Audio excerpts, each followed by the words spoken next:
শুরুতেই জানিয়ে দিব রকেট হামলার জবাবে F-16 চালালো থাইল্যান্ড। এরপর রয়েছে অর্ধশতাধিক আরোহী নিয়ে রুশ বিমান নিখোঁজ, বহু হতাহতের সংখ্যা।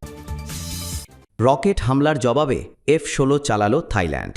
কম্বোডিয়ার ছোড়া রকেট হামলায় 2 থাই বেসামরিক নাগরিক নিহত হওয়ার পর পাল্টা প্রতিক্রিয়ায় F-16 যুদ্ধবিমান দিয়ে সীমান্তের ওপারে আঘাত হেনেছে থাইল্যান্ডের সামরিক বাহিনী।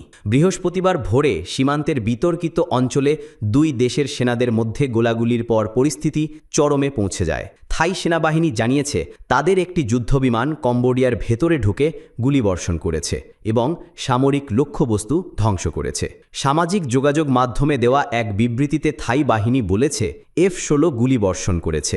বিবিসির প্রতিবেদনে বলা হয়েছে থাই সেনাবাহিনী দাবি করেছে কম্বোডিয়ার স্পেশাল মিলিটারি রিজিয়ন কমান্ডস 8 ও 9 এর ঘাঁটিগুলো ধ্বংস করে দেওয়া হয়েছে। এর আগে থাই সেনাবাহিনী জানায় সীমান্তবর্তী থাই এলাকাগুলোতে 2টি রকেট আঘাত হানার পর তারা 6টি F-16 যুদ্ধবিমান মোতায়েন করে।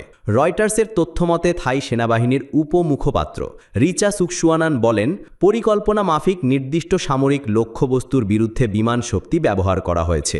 থাই সামরিক কর্মকর্তা সুরাসেন কংসিরি জানান, সীমান্তের 6টি এলাকায় এখনও দুপক্ষের সংঘর্ষ চলছে। এতে 5 বছরের এক শিশুসহ 3 জন বেসামরিক আহত হয়েছেন। বৃহস্পতিবারের এই সংঘর্ষের জন্য উভয় দেশ পরস্পরকে দায়ী করেছে। কম্বোডিয়ার প্রতিরক্ষা মন্ত্রণালয় এক বিবৃতিতে জানিয়েছে থাইল্যান্ড তাদের সীমান্তে বিপুল সংখ্যক সেনা মোতায়েন করেছে, ভারী অস্ত্র ব্যবহার করছে এবং বিমান হামলার মাধ্যমে জোরপূর্বক কম্বোডীয় ভূখণ্ড দখলের চেষ্টা চালাচ্ছে। তারা থাইল্যান্ডের এই হামলাকে বর্বর ও অবৈধ সামরিক আগ্রাসন হিসেবে আখ্যা দিয়ে বলেছে, থাইল্যান্ডের পদক্ষেপ জাতিসংঘের সনদ, আসিয়ানের নীতিমালা এবং আন্তর্জাতিক আইনের নির্লজ্জ লঙ্ঘন। কম্বোডিয়ার পক্ষ থেকে আরও বলা হয়, থাই যুদ্ধবিমান 2টি পৃথক স্থানে বোমা বর্ষণ করেছে, যেগুলো পুরোপুরি কম্বোডিয়ার নিয়ন্ত্রণাধীন।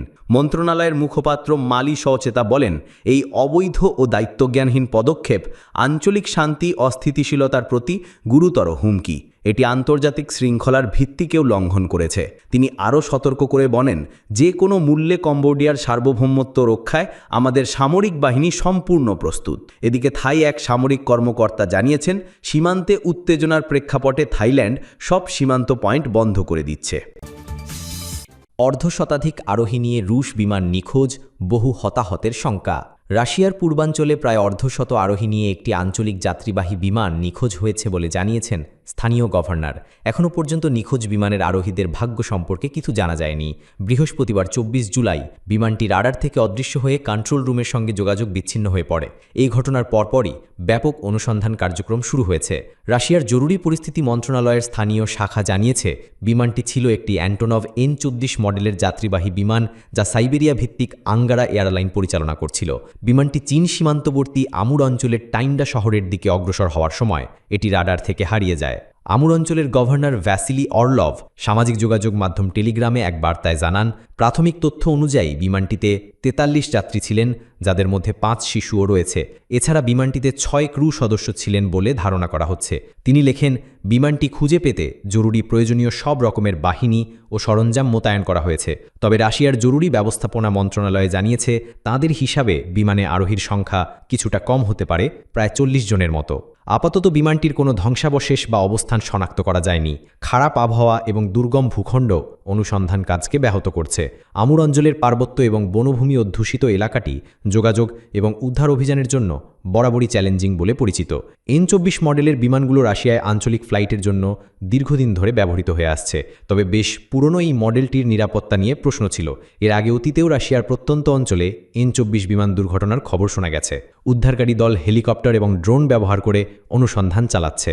স্থানীয় প্রশাসন সম্ভাব্য দুর্ঘটনাস্থলের কাছাকাছি এলাকায় জরুরি শিবির স্থাপন করেছে এবং অনুসন্ধান কাজ দ্রুততর করতে